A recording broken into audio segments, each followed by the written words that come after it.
Welcome to the podcast, folks. Today we're diving into a bold narrative. God, yes, God is on trial. It's a bit heavy, but let's, explore it. Right, it's provocative. This idea of questioning divine justice over historical ethnic grievances. It asks, who deserves more anger in this nation's long struggle? Exactly. I mean, here we have a scenario where the Kikuyus were sustained for 62 years while the Somalis languished in camps. And then there's the Luos, the Kalenjin, and a host of others who felt sidelined. Yep. It really forces us to ask, is the anger justified? And which community, if any, holds the upper hand in this trial of faith and history? Yeah, and it doesn't stop there. Right. Listen, it digs into the heart of Kenya's political drama. The narrative throws in William Ruto, that man elevated from humble beginnings, and questions whether divine intervention, or maybe a divine oversight, turned him into a puppet in a larger game. Exactly, and then you have the twist with Gachagua, a modern political enigma. Are we seeing him as a man of integrity, or is he mirroring historical figures like General Sani Abacha? That's a compelling, if controversial, analogy. Exactly. And you know, it's interesting. It's like comparing a celestial courtroom to a very human political arena. On one hand, there's the very raw anger of communities like the Mijikenda, Luhya, or Kamba, who feel abandoned. Yeah, no doubt. I'm curious, though, is it fair to hold the creator to account for systemic inequalities, like 30% controlling 70% of resources for decades? I mean, that seems a bit one-sided. Good point. It does seem like the narrative forces a binary judgment. On one side, you have historical, unparalleled grievances. On the other, an almost omnipotent force that is expected to intervene for equitable justice. Right.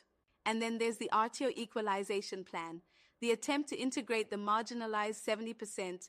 It's almost a question of divine endorsement versus human initiative. Do you feel that workaround is a genuine attempt at redress, or is it doomed from the start? Yeah, I'm with you. It's a challenge. The narrative seems to imply that if equity is God's will, then such plans should be applauded. But when the outcomes are ignored and communities still feel the burn of neglect, it makes us wonder, was the plan ever enough? Absolutely. And speaking of neglect, the passionate call out against the exclusion of groups like the Kisii and the Meru really cuts deep. Their voices, silenced for so long, add a whole layer of emotional intensity to the discussion.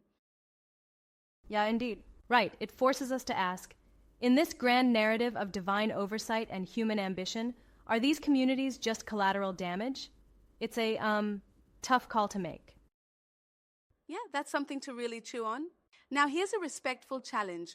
When we question the divine hand in politics, aren't we oversimplifying centuries of social dynamics?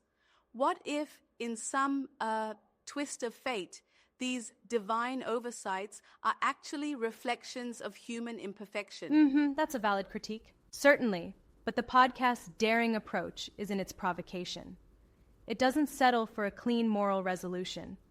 Instead, it stares into the complexities of ethnic loyalty, political betrayal, and historical grudges, forcing us to confront uncomfortable truths. Exactly, no sugarcoating there. And that's what makes it so engaging, the way it challenges our assumptions about power, justice, and even the divine. It's a call to each one of us to reflect on our place in these narratives. Yeah, truly thought-provoking. In the end, this isn't just about a trial. It's about a nation questioning the status quo. Whether it's the anger of the Kikuyus, the lingering resentment of the Luos, or the hopes of the marginalized, it's a mirror to our own societal fractures. Right on. Absolutely. And while we may not have all the answers, it's this kind of bold inquiry that pushes us to look beyond easy explanations. It's a call. Stay vigilant, stay reflective, stay inquisitive. Definitely, yeah. So here's to continuing the conversation, challenging ideas, and acknowledging that sometimes the hardest questions are the ones that force us to deviate from comfortable answers. Indeed. Well said. This trial, whether of a deity or our human institutions, invites us all to think deeper about justice and equity in our society. Thanks for such a dynamic discussion today. My pleasure indeed.